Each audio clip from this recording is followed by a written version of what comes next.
Right now, American and Saudi military forces are actively conducting a massive joint bombing campaign inside Iraq. They are specifically targeting Iranian Revolutionary Guard militias operating directly inside Iraqi borders. For years, Saudi Arabia has avoided this kind of direct, kinetic military confrontation. The established worlds of engagement in the Middle East no longer apply. A highly unpredictable new player has violently entered the battlefield, and the entire proxy conflict is rapidly expanding outward. This violence stems from a specific diplomatic collapse. Oman recently presented a proposal to reopen the Strait of Hormuz and de-escalate the region. Iran flatly rejected it.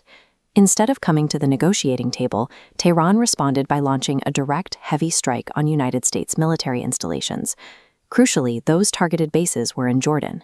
Hitting that specific location shattered the fragile geopolitical understanding that had kept the region from boiling over. That single failed treaty triggered a domino effect.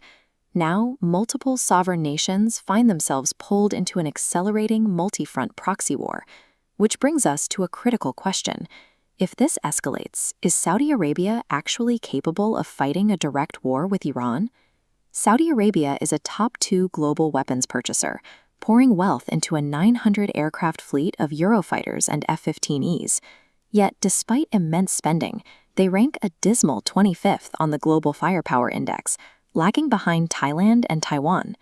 In Washington, defense think tanks routinely question the actual combat readiness and strategic competence of the Saudi armed forces. Wealth does not automatically generate tactical capability. They have spent billions to assemble a sleek, highly advanced force that remains incredibly vulnerable. The ultimate proof of that vulnerability is playing out right next door, in Yemen. For years, the Saudi military has completely failed to neutralize the Houthi rebels, a significantly underfunded, asymmetric fighting force operating on their southern border. These rebels have repeatedly bypassed Saudi defenses to strike crucial shipping lanes and detonate explosives inside domestic Saudi oil fields. The situation has deteriorated so badly that global media is now speculating Riyadh might require Pakistan to militarily intervene just to protect Saudi territory. Mohammed bin Salman is risking open warfare with a regional superpower while commanding an army that cannot even secure its own border against an insurgency. By bombing those militias in Iraq, Saudi Arabia has guaranteed a response. Iran will retaliate, and they will target Saudi territory directly. Tehran will likely rely on their primary instrument of power, a vast, domestically produced, and highly capable arsenal of ballistic missiles.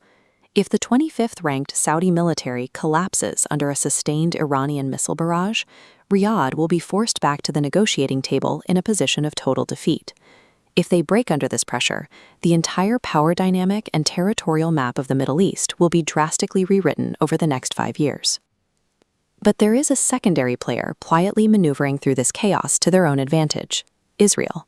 Prime Minister Benjamin Netanyahu is carefully building a diplomatic narrative. He is pointing to Iran's attacks on Jordan, the UAE, and now Saudi Arabia to argue that Tehran is an uncontrollable global threat. Netanyahu is leveraging this exact Saudi-Iranian escalation to build a geopolitical case for Donald Trump to take extreme, decisive action. The ultimate Israeli objective is to pressure the United States into executing a devastating one-hour strike to completely wipe out Iran's civilian and electrical infrastructure. Saudi Arabia's billion-dollar gamble to project military strength has exposed their greatest weakness, and that vulnerability might be the exact geopolitical trap Israel needs to orchestrate a total war with Iran. If you value clarity over chaos, explore more on Clear Lens X.